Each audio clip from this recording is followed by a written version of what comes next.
नमो वरिहंताणं नमो सिद्धानं नमो आयरीराणं नमो वज्रायानं नमो लोय सहसाहुनं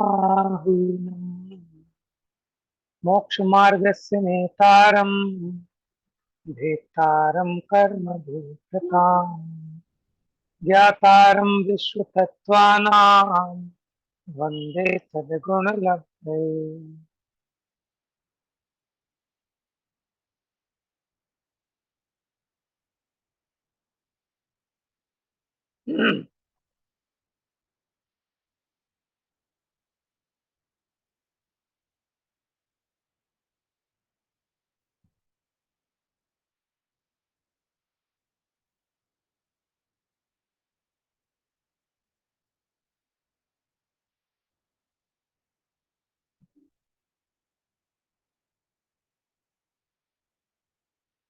इतने बताइए, नाभि राय और मरुदेवी युगलिया थे या नहीं? नहीं। ना? हाँ जी। नहीं। हाँ, कौन थे नाभि राय? आदित्यनाथ के माता पिता। देखो ये रहा 78 नंबर। ओ, आदिनाथ के माता पिता। नाभि राजा और मरुदेवी नामक रानी युगल उत्पन्न हुए थे, पृथक पृथक नहीं। ऐसी विपरीत बात कहते हैं। जिन मत में तो ये दोनों पृथक पृथक उत्पन्न हुए बतलाए हैं। समझ में आ गया?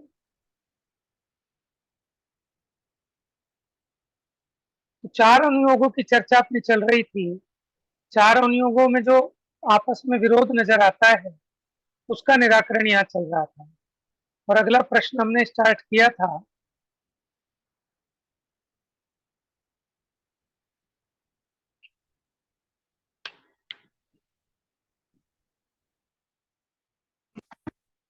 ये प्रश्न है, अब यहाँ कोई मात्र चरणानियोग का पक्ष लेकर ऐसा कहते हैं। ठीक है, कौन पढ़ेगा जिसने कल नहीं पढ़ा?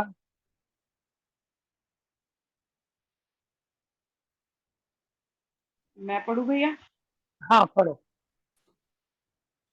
या मुनियों से?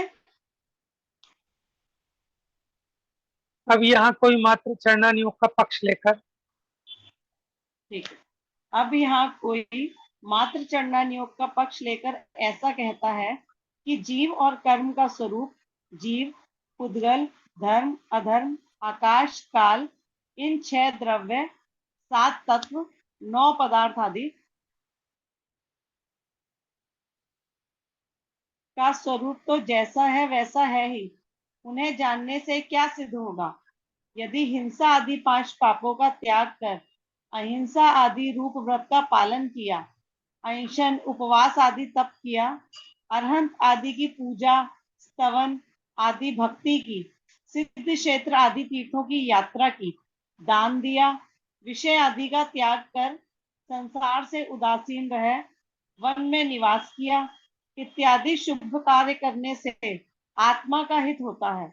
अतः जीव को मात्र चरणानियोग का ही अभ्यास करना कार्यकारी है। इसलिए और अन्य विकल्प किस लिए करें? ठीक है, अब ये प्रश्न किस किस के समझ में आ गया? क्या कहना चाह रहे हैं? चलिए पूछो किसी से भी।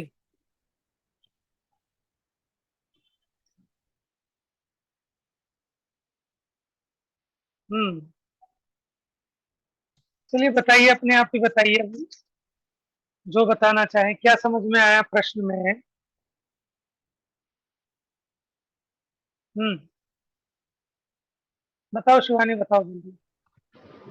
कह रहे हैं कि खाली चरना नियोग के पालन करने से ही पुण्य होता है, उसी से ही आत्मा का हित होता है, तो खाली उसी का ही अभ्यास करना कार्यकारी है, और नियोग क्यों कहे? क्योंकि 7 तत्व तो जैसे हैं वैसे ही हैं, 9 पदार्थ जैसे हैं वैसे हैं, 6 द्रव्य जैसे हैं वैसे हैं। उनको जानने से क्या लाभ? हाँ, कुछ करेंगे तो कुछ लाभ होगा। पूजा पाठ करो, तीर्थ यात्रा करो, दान करो, उपवास करो, है संयम, है ये सब करो, तीर्थ यात्रा आदि, इनसे तो लाभ होगा। लेकिन 6 द्रव्य, 7 तत्व, 9 पदार्थ, इनको जानने से क्या लाभ? तो वो कहता है चरणा नियोग ही कार्यकारी है। तो उसको समझाते हैं, देखिए पढ़िए आगे। हे स्थूल बुद्धि, तुमने जो व्रत आदि रूप शुभ क्रियाएं कही वे तो करने योग्य ही हैं, परंतु सम्यक बिना वे सभी शुभ क्रियाएं ऐसी हैं जैसे अंक बिना शून्य बिंदी किसी गिनती में नहीं आती है। एक अंक रूप सम्यक बिना अनेक बिंदी रूप व्रत आदि शुभ क्रियाएं करना कुछ कार्यकारी नहीं है। जीवादि तत्वों का स्वरूप जाने बिना बांझ के पुत्र और आकाश के पुष्प के समान सम्यक नहीं होता है। देखिए यहाँ संबोधन क्या दिया, हे स्थूल बुद्धि। स्थूल बुद्धि यानी अगर अपनी देसी भाषा में कहें तो कहते हैं ना मोटी बुद्धि, उसी को यहाँ कह रहे हैं, हे स्थूल बुद्धि, तुमने जो व्रतादि रूप शुभ क्रियाएं कही वे तो करने योग्य ही हैं, परंतु सम्यक तो बिना वे सारी शुभ क्रियाएं ऐसी हैं जैसे एकड़े बिन बिंदी।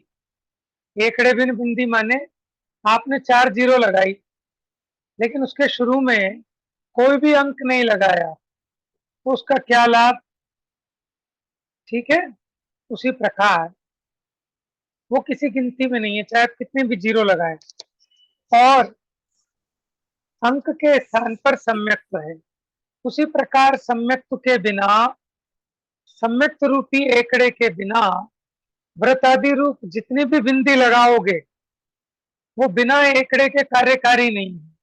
और अगर वो एकड़े के साथ है जीरो तो उसकी बड़ी कीमत है। क्यों है उसकी कीमत? क्योंकि शुरू में एक अंक लगाने पर, अब अगर एक जीरो बढ़ाओगे तो एक जीरो नहीं बढ़ेगी, सीधा 10 गुना बढ़ेगा। 100 रुपए लिखे हैं, ठीक है, 100 रुपए के आगे एक जीरो बढ़ाओगे कितने रुपए बढ़ गए? सीधा 1000 है 100 रुपए के आगे, 100 रुपए के आगे एक जीरो लगाई है। 990। नहीं नहीं, 900 रुपए। 900 रुपए, ठीक है, सीधा 900 बढ़ गए ना। और अगर एक का अंक ना हो शुरू में, ठीक है, तब 3 जीरो 2 जीरो लिखे हैं और 2 जीरो के आगे एक जीरो और लगाई तो कितने बढ़ गए? अच्छा, दो जीरो लगाए तो, 4 जीरो लगाए तो बढ़ेंगे नहीं बढ़ेंगे? तो उसी प्रकार, जीरो रहेंगे। हाँ, तो आचार्य देव यहाँ समझा रहे हैं कि अगर सम्यक दर्शन नहीं है तो अब तू कितना भी भूखा रहे, ठीक है, कितनी भी यात्रा कर, लेकिन तेरा कार्य सिद्ध होने वाला नहीं है। एक भजन है, जैसे एकड़े बिन बिंदी, और देखो जैसे बांझ बांझ के पुत्र और आकाश के पुष्प, बांझ के पुत्र नहीं होता, आकाश के पुष्प नहीं होता, उसी प्रकार जीवादि तत्वों का स्वरूप जाने बिना सम्यक दर्शन नहीं होता। और सम्यक दर्शन के बिना ये सारी व्रत आदि जो चरणानियोग की क्रियाएं हैं ये अपना प्रयोजन सिद्ध करने में समर्थ नहीं होती। आगे पढ़िए, भाव यह है, भाव यह है कि जैसे बांझ का पुत्र तथा आकाश में फूल नहीं होते हैं, उसी प्रकार तत्वार्थों के श्रद्धान बिना सम्यक नहीं होता, ऐसा नियम है। वस्तु के ज्ञान पूर्वक ही श्रद्धान होता है, जाने बिना श्रद्धान नहीं होता है। जीवादि तत्वों को जानने के बाद ही उनके श्रद्धान रूप प्रवृत्ति होती है। तत्वार्थों का स्वरूप जाने बिना सम्यक दर्शन की प्राप्ति नहीं होती है। तत्वार्थों का जानपना करणानियोग और द्रव्यानियोग से होता है। देखिए दशाध्याय, देखिए वो कह रहे हैं तत्वार्थों का जानपना करणानियोग और द्रव्यानियोग से होता है, तो क्या प्रथमानियोग और चरणानियोग से नहीं होता? बताइए। होता है। तो फिर यहाँ गलत लिखा है, यहाँ ऐसा क्यों लिखा? उससे डायरेक्ट होता नहीं, है। प्रथमा नियोग और चरना नियोग से पदार्थों का जानना नहीं होता, उससे तो उन पे चलना होता है। हाँ, और वहां प्रथमा तो वो नियोग तो से ये समझ में आती प्रथमा नियोग तो उनके उदाहरण स्वरूप है।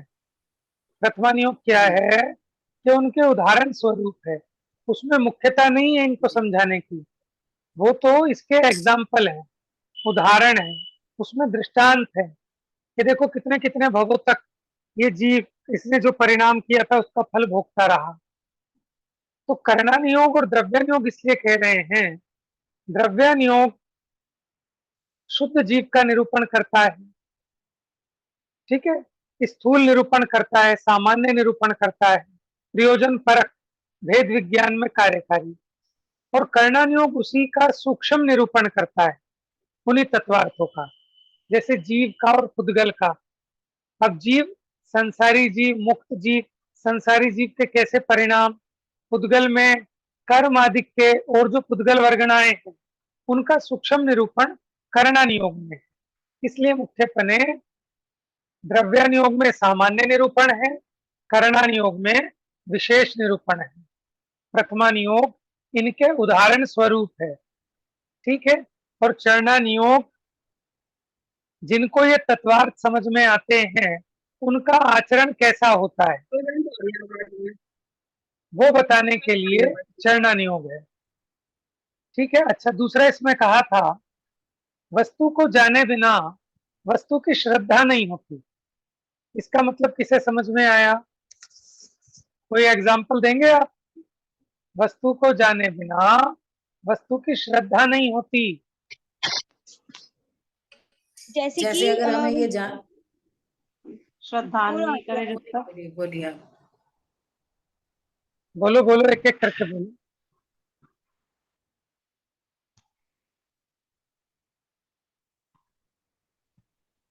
चलो बताओ, पूनम भाभी जी बताओ आप।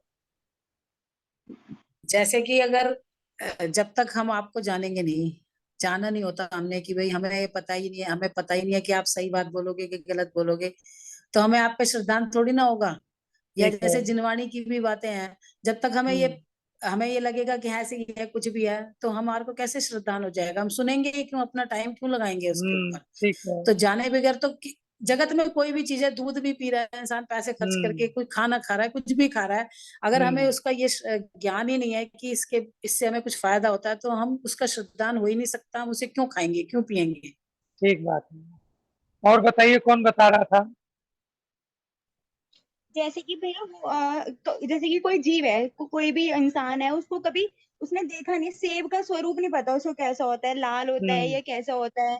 अगर उसको जान ही नहीं पाएगा कि सेब होता कैसे है, तो उसके सामने हम सेब का नाम लेंगे तो उसको थोड़ी ना श्रद्धान होएगा कि सेब ऐसा होता है, ये वैसा होता है। सही बात। जैसे कि हम बैंगन को देखते हैं, हम ये तो बैंगन हम में से किसी ने भी नहीं खाए होता, अब कोई हमें बताया इसका टेस्ट ऐसा होता है वैसा होता है, लेकिन हम खाली उसको वही मतलब हवा में कुछ सोच सकते हैं, लेकिन उसका आभास नहीं कर सकते, श्रद्धान नहीं कर सकते। जैसे किसी ने आपको कहा कि भाई ये मिश्री बड़ी टेस्टी होती है, मजा आ जाता है खाने में, ठीक है, आप मेरी बात को मानो, आप नहीं मान पाओगे, आपको उसकी श्रद्धा नहीं आएगी। कब तक? जब तक आप उसे चक्के जानेंगे नहीं। जिस क्षण आपने उस मिश्री को चक्के उसका स्वाद जाना, तब आप कहोगे चीनी तो फेल है इसके सामने। लेकिन वैसे आपको कोई लाख समझाता था, लेकिन आपको समझ में नहीं आता था। बात समझ में आ रही है? हमने जैसे आपको कहा कि आप स्वाध्याय करो, आपको बहुत आनंद आएगा, लेकिन आपको श्रद्धा उदित नहीं होगी। कब तक? जब तक आप स्वयं स्वाध्याय करके जानेंगे नहीं। जब आपने इसका टेस्ट जाना, तब आपको भीतर में श्रद्धा होती है कि भैया इससे बढ़िया कोई दूसरा काम है नहीं, ठीक है ना? मैंने ठीक बताया आप लोगों ने। देखिए, जगत में भी कोई भी पदार्थ है, जैसे बच्चे को समझाते हैं कि बेटा ये काम मत कर, लेकिन मम्मी पापा की बात पर उसे श्रद्धा नहीं होती, ठीक है।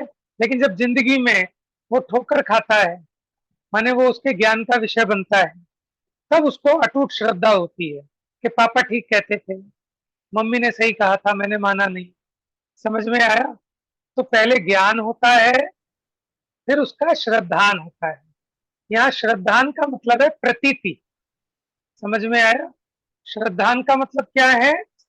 प्रतीति। प्रतीति प्रतीति। माने ऐसा ही है, इसका नाम है श्रद्धान। समझ में आया? जैसे हम ये कहते हैं कि सुख तो आत्मा में ही है, लेकिन अभी श्रद्धान है कि नहीं है? कैसे कहते हो? कि जब आप साक्षात आत्मा के उस निराकुल स्वाद को चख लेंगे, आत्मानुभव को करेंगे, तो आपको प्रतीति भी हो जाएगी। क्या? कि वाकई में आनंद तो यही है। देखो, पहले जो प्रतीति होगी वो एक शास्त्र के आधार से सामान्य होगी, यानी कुछ कुछ अनुमान बनता है कि देखो कषाय मंद होने पर, ये तत्वों की बात सुनने पर जब इतनी निराकुलता होती है, तो जब हम आत्मा का अनुभव करेंगे तो कितनी निराकुलता होती होगी। तो पहले जो श्रद्धान बनता है प्रारंभिक लेवल का, ये आगम आगम के आधार से, उसका भी बड़ा सहारा है। उसी की बदौलत ये जीव आगे उसको चखने को तैयार होता है। देखो, जैसे किसी व्यक्ति ने हमसे कहा कि साहब आप एक काम करो, आपका गला खराब रहता है ना, भीम गली में वैद्य बैठता है, आप उसकी दवाई लेके देखो, आपको गारंटी से फायदा होगा। ठीक है, हमें कब श्रद्धा बनेगी कि वैद्य बहुत बढ़िया है?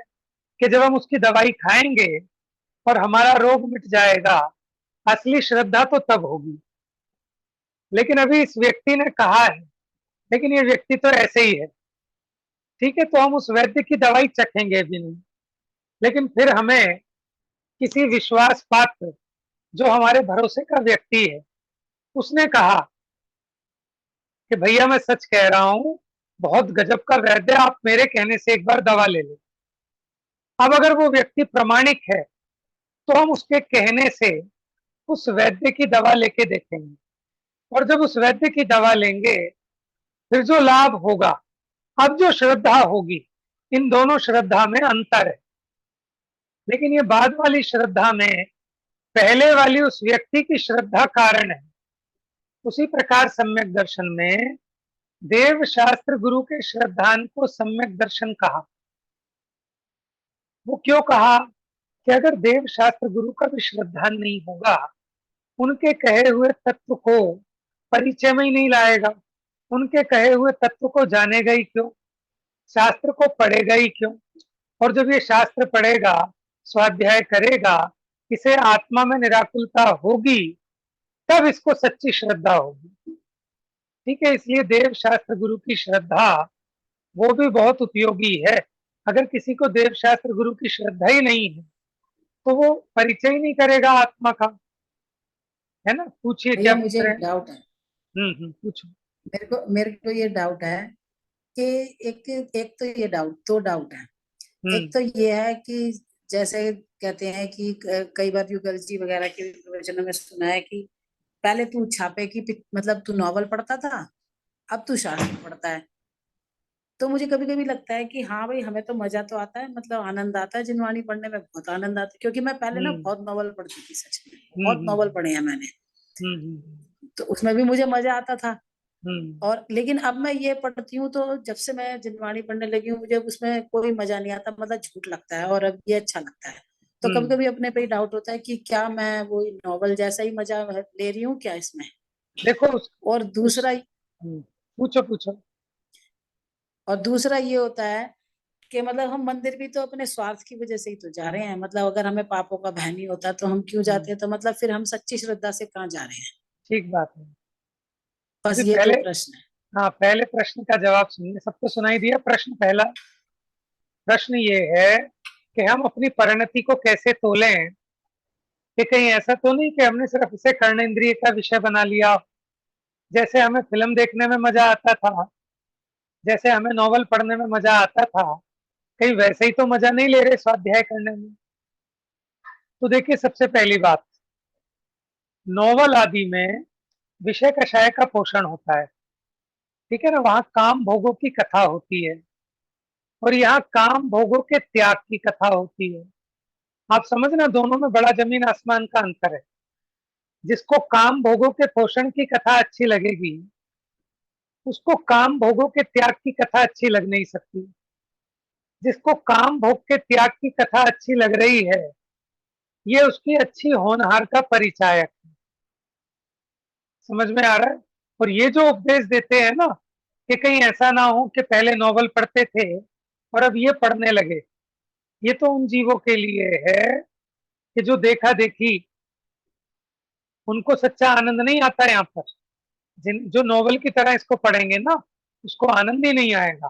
आनंद ही उसको आएगा कि जिसको ये लगेगा कि मेरी आकुलता घट रही है, क्योंकि दोनों के आनंद की जाति न्यारी न्यारी है। देखो, नॉवल पढ़ने में, टीवी देखने में, वहां विषय कषाय का पोषण होने वाला सुख होता था, और यहाँ आपकी कषाय मंद होती है, आकुलता कम होती है। जो तत्व ज्ञान है उस संबंधी आपका श्रद्धान दृढ़ होता है, आपकी आशा और भय वो घटता है, तो इससे अलग टाइप का आनंद होता है। वहां इच्छाएं बढ़ती थी, इसको पढ़कर इच्छाएं घटती हैं। ठीक है ना? अगर ऐसा हो रहा है तो ठीक चल रहे हैं, लेकिन फिर भी ये जीव कहीं अटक ना जाए, भटक ना जाए, इसलिए टीचर तो हमेशा यही उपदेश देगा कि अभी बहुत मेहनत की जरूरत है। समझ में आया ना? टीचर का तो एक कर्तव्य है कि विद्यार्थी को ऊपर ऊपर चढ़ाना है। विद्यार्थी 99 नंबर भी लाए तो कहेगा भाई 1 नंबर क्यों कटा, तू ये बता। मजा नहीं आया। 100 में से 100 आने चाहिए। 100 में से 100 आ जाएंगे तो भी वो समझाएगा कि 100 में से 100 आ गए तो इतराने की कोई बात नहीं है, भेजे में भी आने चाहिए, खाली नंबर लाने से कुछ नहीं होता। तो ये तो ऊपर चढ़ने के लिए उपदेश है, इसमें हतोत्साहित होने की बात नहीं है। जितनी प्राप्ति हुई है उसकी अनुमोदना भी होनी चाहिए, तभी स्थितिकरण होगा। उसका हर्ष भी होना चाहिए कि देखो हमारा टीवी में रस छूट गया, हमारा नॉवल में रस छूट गया, और यहाँ हमारा रस पैदा हुआ तो हमारे महाभाग्य से हुआ है। ठीक है ना? कोई पिछले भाव में भी ऐसे महापुण्य बांधे होंगे कि हमें देव शास्त्र गुरु का समागम मिला। ठीक है? और हमें हमारी परिणति में ऐसी काल लब्धि भी आई, होनहार भी आई, और हमारा इस प्रकार का पुरुषार्थ भी जगा, तो इसका हर्ष भी होना चाहिए। इसका हर्ष होगा तो हमारा पुरुषार्थ और आगे बढ़ेगा, जिसको कहते हैं मोटिवेशन। तो दूसरे कोई नहीं, अपने खुद को भी मोटिवेशन देना जरूरी है। नहीं तो होता क्या है कि जब हम इस तरह के प्रवचन सुनते हैं, ये जीव डिप्रेशन में आ जाता है। ठीक है ना? क्या होता है, अरे हम तो बेकार हैं, ऐसा तो अनंत बार किया, कि किया कि नहीं किया। देखो ये स्थूल कथन है, ठीक है ना? किया होगा लेकिन आज जैसा नहीं किया होगा।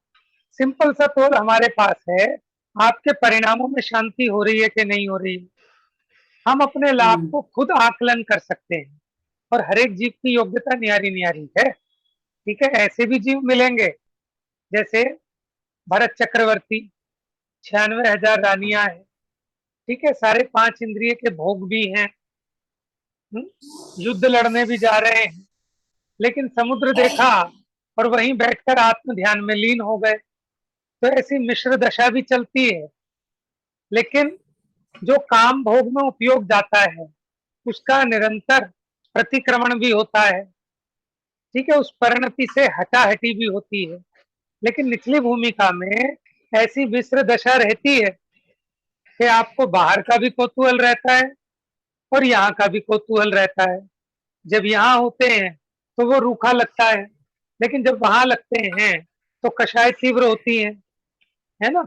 लेकिन फिर जहां आपकी कषाय थोड़ी सी मंद होती है तो आपको ख्याल में आता है अरे तो बेकार चीजें हैं, असली चीज तो ये जिनवाणी के संपर्क में जाना है।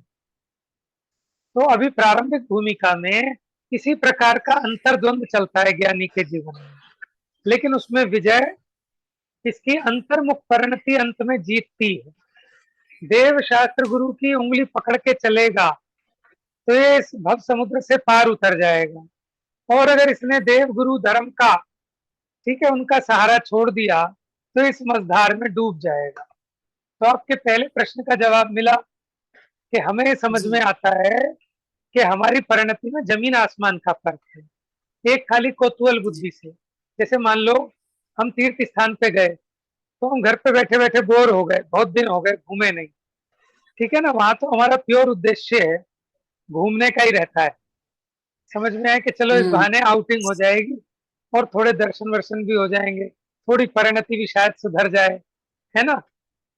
लेकिन जब हम स्वाध्याय करते हैं तो वहां हमारा प्रारंभ में तो हो सकता है कि चलो कुछ विषय पलटे, थोड़ा उपयोग सुधरे, है।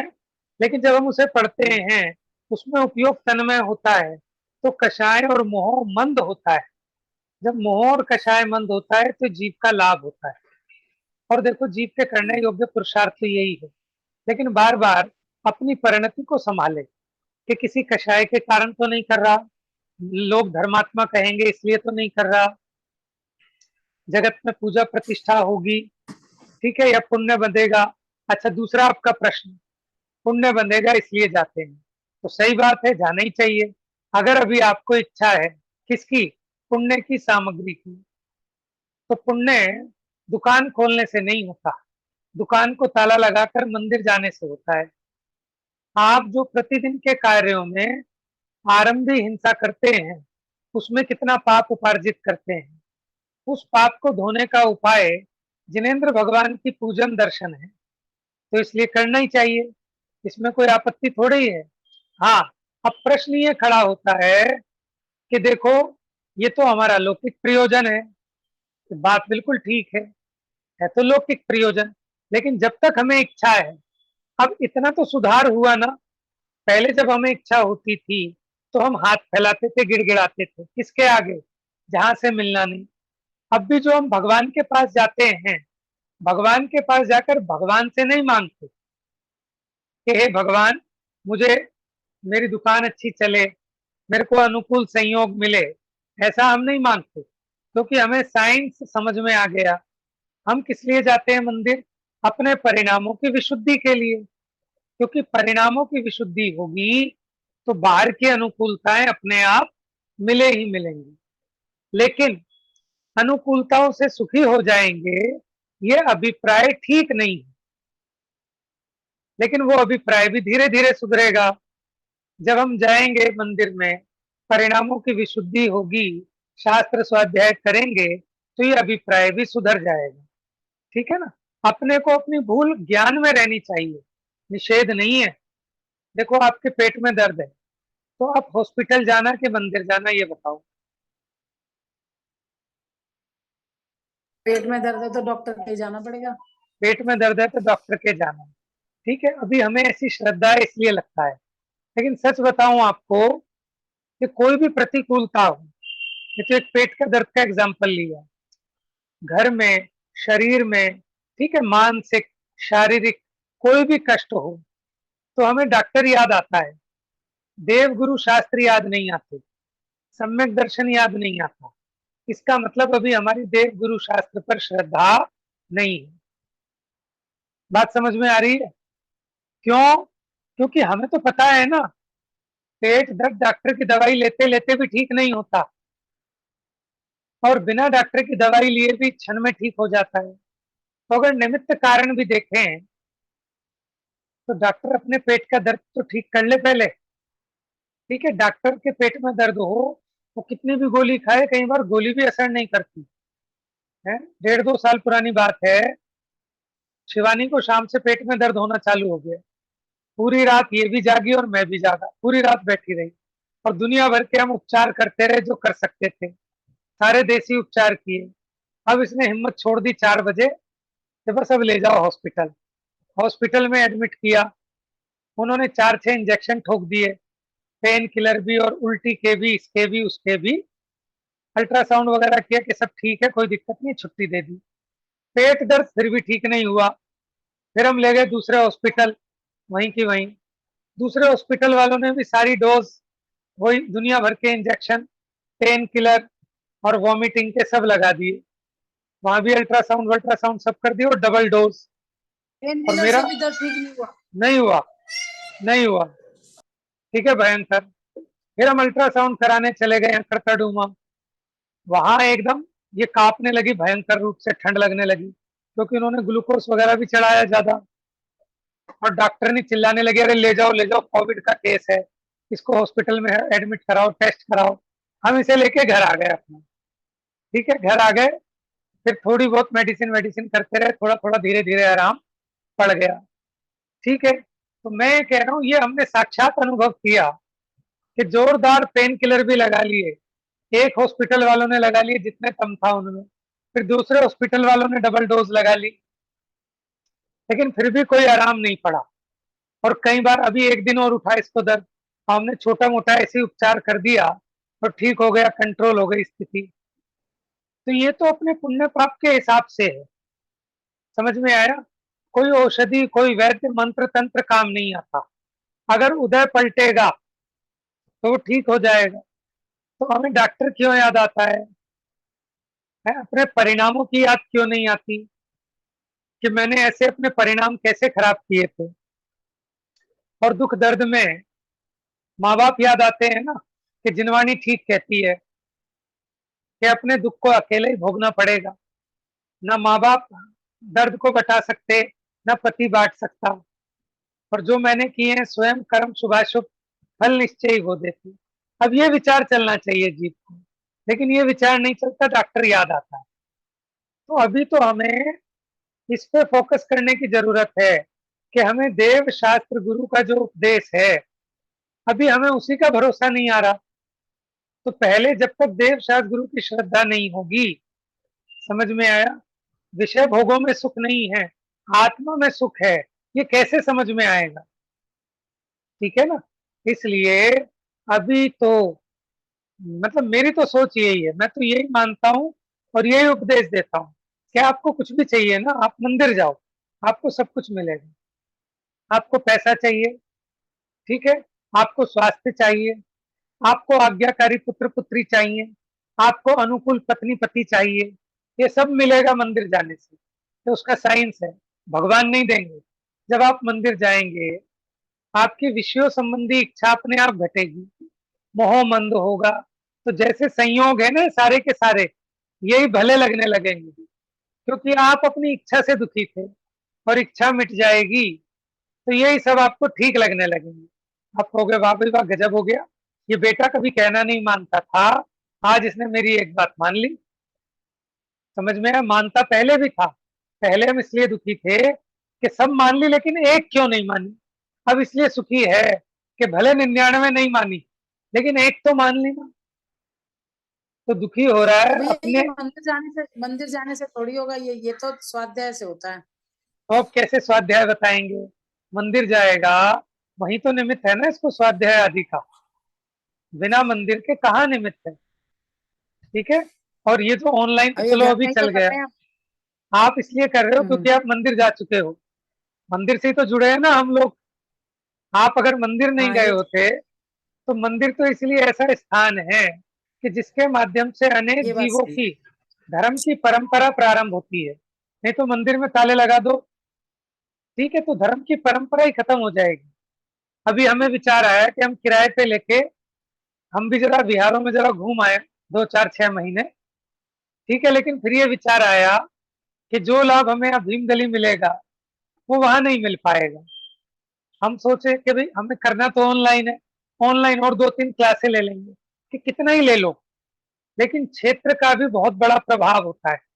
अभी हमारा जितना समय मंदिर में गुजरता है उसकी विशुद्धि अलग होती है, समझ में आया। और खाली मंदिर नहीं, वो साधर्मियों के मिलने का स्थान है, कि जब हम दूसरे जीवों को देखते हैं कि कितने आनंद के साथ भगवान को नमस्कार कर रहा है, तो उसको देखते से हमारे परिणाम निर्मल होते हैं। हमने देखा देखो कितने अच्छे से ध्यान कर रहा है, तो हमें प्रेरणा मिलती है कि देखो कितना तन्मय होकर स्वाध्याय कर रहा है। ये सब हमें जगाने वाली चीजें हैं, ऑनलाइन में उतना वो लाभ नहीं होता, ठीक है ना। इसलिए वो अपने को धर्म से जोड़ने के मुख्य साधन है मंदिर आदि, ठीक है। तो आपके दूसरे प्रश्न का भी मैंने जवाब देने की कोशिश की है। समाधान तो स्वयं से ही होगा, क्योंकि ज्ञान सर्व समाधान कारक है।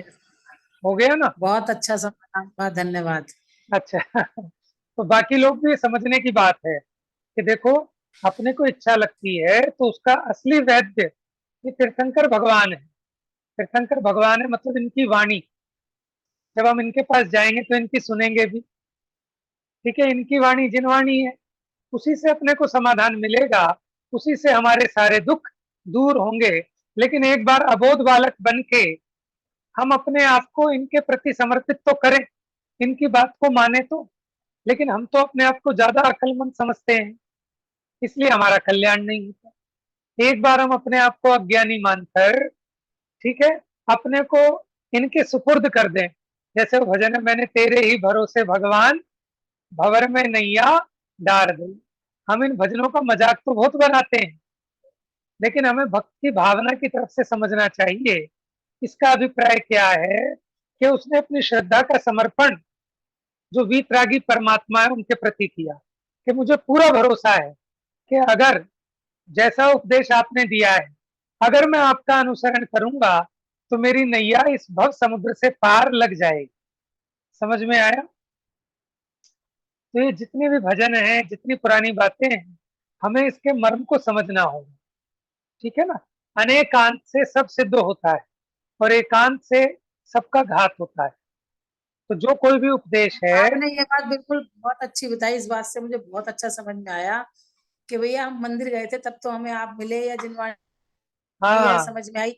और आज मैं घर में बैठ के कह रही हूँ कि क्या परेशानी है, लेकिन वाकई आपकी बात से बहुत अच्छा समझ में आया।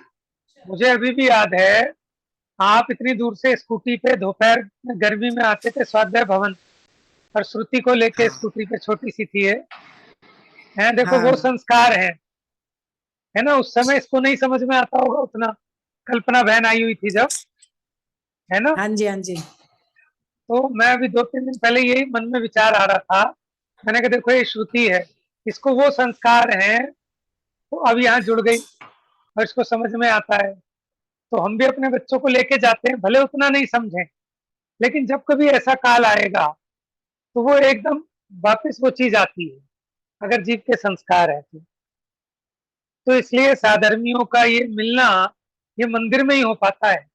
एक दूसरे से बहुत प्रेरणा मिलती है, ठीक है। एक नादान जीव भी है तो वो उछल उछल के भक्ति भी कर रहा है, तो हमें लगता है कि देखो इसको कितनी भक्ति है, इसको समझ में आ रहा है भगवान ही कल्याण करेंगे, और हमें लग रहा है कि डॉक्टर कल्याण कर देगा, ठीक है ना। तो पहले हमारी परिणति, पहले मंदिर में आएंगे फिर अंदर में आएंगे।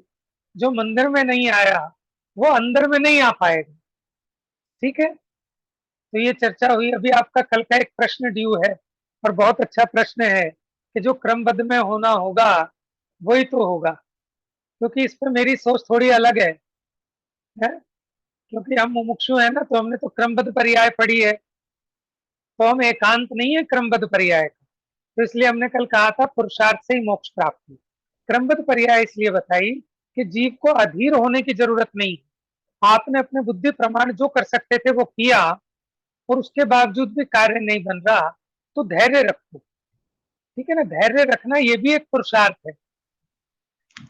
अभी हम अधीर हो जाते हैं, तो अधीर होने से काम नहीं होता। धैर्य को धारण करो, भय को दूर करो, तो वो पुरुषार्थ होता है, सहजता आती है। और अपने को समता भाव रूप रखना, यही तो पुरुषार्थ है। और क्रमबद्ध पर्याय समझाकर भी ये जीव को समता भाव अंगीकार कराना है। अगर आप राग द्वेष छोड़ते हो, समता भाव अंगीकार करते हो, तो यही तो पुरुषार्थ है। कोई पहाड़ नापने का नाम पुरुषार्थ नहीं कह रहे, तत्व विचार करना यही पुरुषार्थ है, ठीक है। इसकी बिना बुराई नहीं। जिनवाणी की समझ तो समता आती ही नहीं है, बिल्कुल भी आ ही हाँ, नहीं सकती। अभी अपनी भूमिका ऐसी है ना, अवलंबन चाहिए।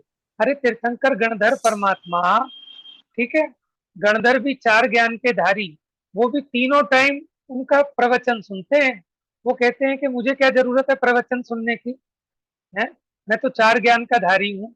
तो समझाया निश्चयवासी को, कह रहे गणधर भी चारों टाइम स्वाध्याय सुनते हैं, और तू इस स्वाध्याय को, शास्त्राभ्यास को निरर्थक ठहराता है, तो तू उन गण